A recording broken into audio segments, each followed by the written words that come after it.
آج ہم آپ سے دو ٹاپکس پہ بات کریں گے۔ پہلا مریم نواز کا اپنی پارٹی کے اندر سینئر پوزیشن پر آ جانا ہے، بہت اہم پوزیشن پر آنا ہے، اور دوسرا وہ اقدامات جو کہ حکومت نے توانائی کی بچت کے لیے کیے ہیں، خاص طور پہ مہنگائی کے پس منظر میں۔ تو پہلے ہم مریم نواز کی بات کرتے ہیں۔ مریم نواز کو اپنی پارٹی میں سینئر وائس پریزیڈنٹ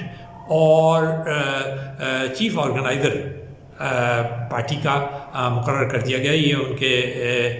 والد جناب نواز شریف کی طرف سے کیا گیا ہے، جو کہ پارٹی کے چیف ہیں، اور وہی اس کے جسے کہتے ہیں سارا ویژن اور ساری جو سوچ ہے وہ انہی کے پاس ہے، اور وہی اس کو ایکچولی چلاتے ہیں۔ تو جیسا کہ آپ کو معلوم ہے، مریم نواز گزشتہ 4 سالوں میں انتہائی فعال رہی ہیں۔ نون لیگ کا جو پبلک امیج ہے اس کو بلڈ کرنے میں اور پبلک تک اس کو پہنچانے میں، اور پھر پبلک میں اس کے لیے کشش پیدا کرنے میں، اور پھر پبلک کی سپورٹ حاصل کرنے میں مریم نواز کا کردار بہت اہم رہا ہے۔ مریم نواز کے متعلق اگر آپ یہ کیوں کہیں کہ ان کی جو شخصیت ہے وہ خاصی سحر انگیز ہے۔ وہ جب تقریر کرتی ہیں تو ان میں وہ کوالٹی موجود ہے کہ وہ کراؤڈ پولنگ کر سکتی ہیں، خاص طور پہ پنجاب میں اور KPK میں، آزاد کشمیر وغیرہ میں ان کی بہت اچھی فالوئنگ ہے۔ لوگ انہیں خاص طور پہ ان کی جب پارٹی یا اگر ایون PDM کا جب اجلاس ہوتا ہے تو سننے کے لیے جیسے آتے ہیں وہ وہی ہیں۔ پھر دوسری بات یہ ہے کہ انہوں نے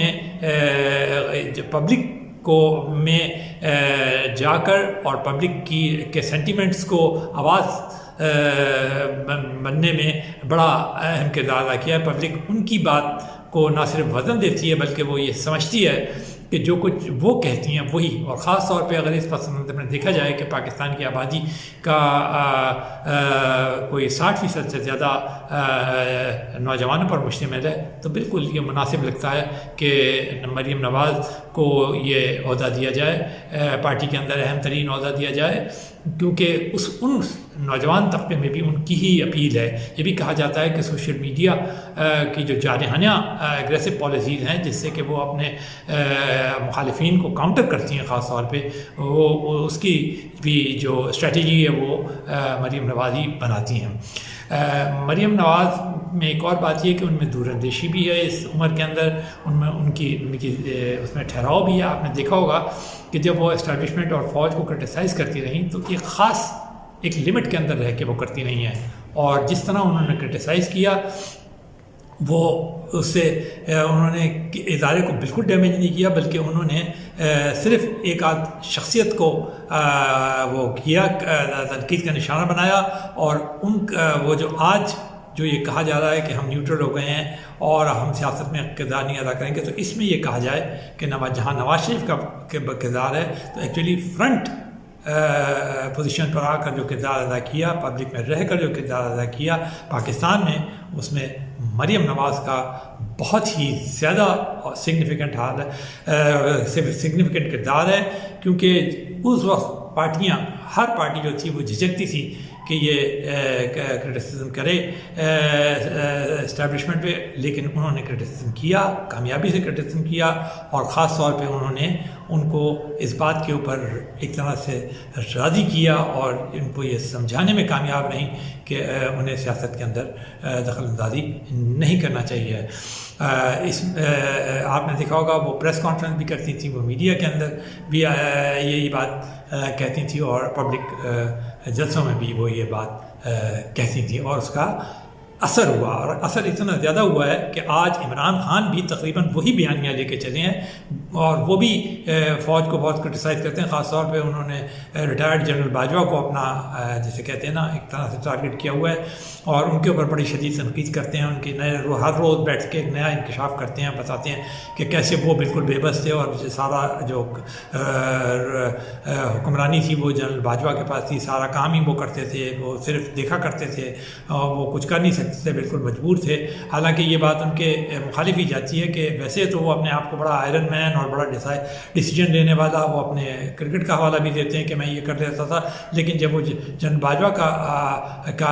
کے حوالے سے تنقید کرتے ہیں تو اس سے یہ پتہ چلتا ہے کہ وہ جو 4.25 سال تھے اس کے اندر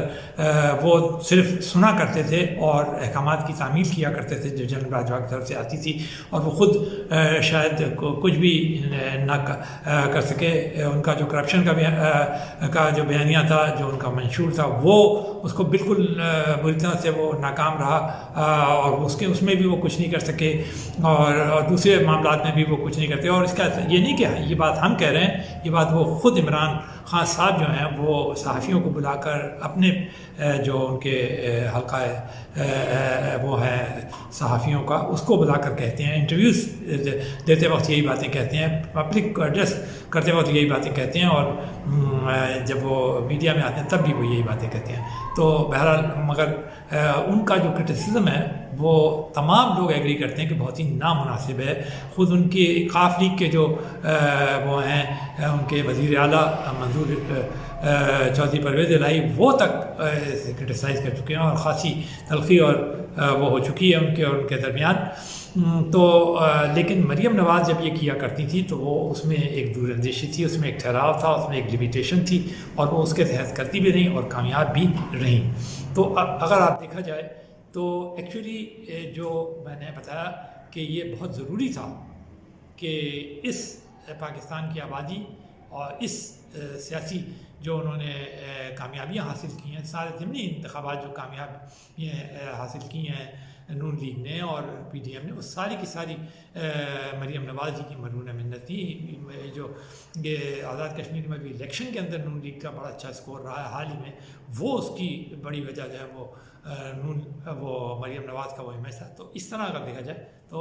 ان کو اگر یہ چیف آرگنائزر کا عہدہ دیا، جس کا مطلب یہ ہے کہ وہ بہت زیادہ فعال کردار ادا کریں گی سیاست کے اندر، وہی تنظیمیں نو کریں گی، وہی فیصلہ کن کردار ادا کریں گی، اور انہوں نے اس طرح یہ ثابت کر دیا ہے کہ وہ صحیح معنوں میں جناب نواز شریف کی جانشین ہیں، اور وہ یہ حق رکھتی ہیں کہ وہ اس منزل کو لے کر آگے بڑھیں.